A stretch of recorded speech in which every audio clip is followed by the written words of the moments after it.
Dan demikian lagi tiada harus. Jadi kalau dalam kitab fikih tiada harus haram di sini ya maknanya. Cuma karena ulama itu enggak sembarangan mengharam-haramkan sesuatu, makanya dikategorikan di sini tiada harus.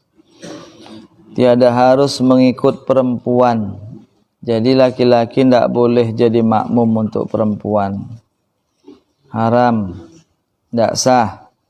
Dan demikian lagi tidak sah sembahyang jikalau seseorang berimamkan seseorang kemudian maka nyata dalam sembahyang atau kemudiannya, gitu ya. Jadi nyata apanya? Nanti di sini jelaskan. Orang yang sudah berimamkan orang lain jadi makmum itu tidak boleh. Ada kadang-kadang kayak gitu. Satu orang masuk, dilihat ada orang yang mengerjakan sholat, habis sudah berjamaah. Boleh ikut dia sama orang yang ketinggalan tadi, menyempurnakan berapa rakaat, boleh. Tapi kemudian yang di belakang datang lagi, ikut berjamaah sama yang belakangnya tadi, enggak sah. Kalau makmum nggak boleh diikut. Karena kadang-kadang yang jelas, kalau di Masjidil Haram itu sholat kadang-kadang memang diutamakan kalau kita sholat, safnya mesti berdekatan.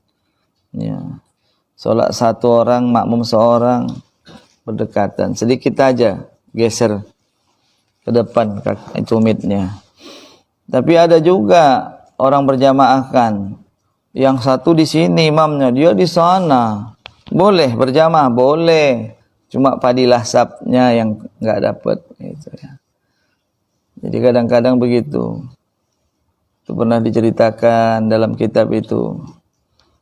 Begitulah ada orang sholat berjamaah, dia terlambat. Imam sudah mau rukuk, dia takbir aja di sudut sana. Di sudut masjid. Kalau model masjidnya 10 salam kan jauh. Daripada dia enggak dapat rakaatnya bersama imamnya, dia langsung aja di situ Allahu Akbar, ikut rukuk.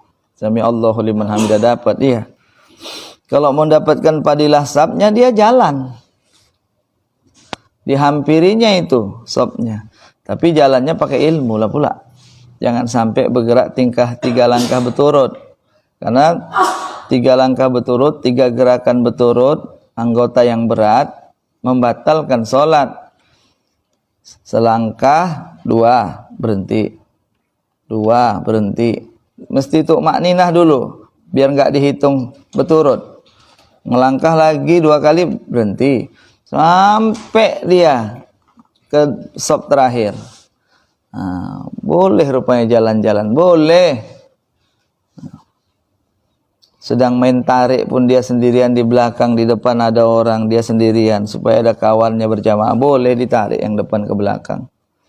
Tapi yang depan mesti ada ilmu. Nggak ada ilmu ditarik berantem siap sholat ya.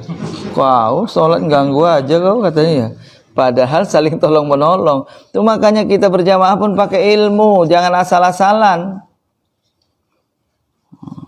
Bukan asal-asal jadi. Ya.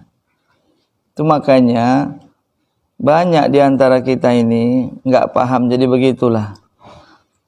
Jadi kalau seandainya ada orang berjamaah karena ada sesuatu hal, contohlah kita bilang, siap maghrib ada wiritan, yang sering itu di lingkungan 17 itu.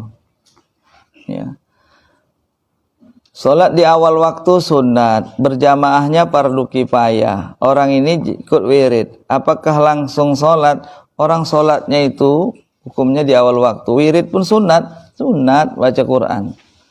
Jadi ketika siap wirid nanti contoh lama wiridnya jam 9. Boleh nggak sholat berjamaah saat itu? Boleh.